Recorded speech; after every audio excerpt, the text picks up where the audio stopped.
کیا کافر کے مرنے پر انا للہ و انا الیہ راجعون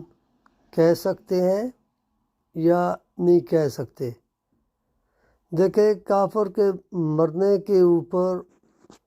اگر ہم کہتے ہیں انا للہ و انا الیہ راجعون تو اس کا معنی یہ ہے کہ ہم اللہ ہی کے لیے ہیں، ہم اللہ ہی کی ملکیت ہیں، اللہ ہی ہمارا خالق ہے اور ہم نے اسی کی طرف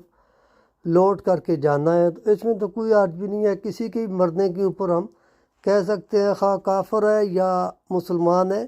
سب نے اللہ ہی کی طرف لوٹ کر کے جانا ہے۔ لیکن اگر کافر مر جائے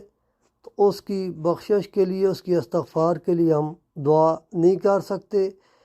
جب دنیا میں ہو تو اس کی ایمان کے لیے دعا کر سکتے ہیں، اس کے اوپر ہم محنت کر سکتے ہیں، لیکن مر جائے تو اس کی بخشش کے لیے، استغفار کے لیے دعا نہیں کر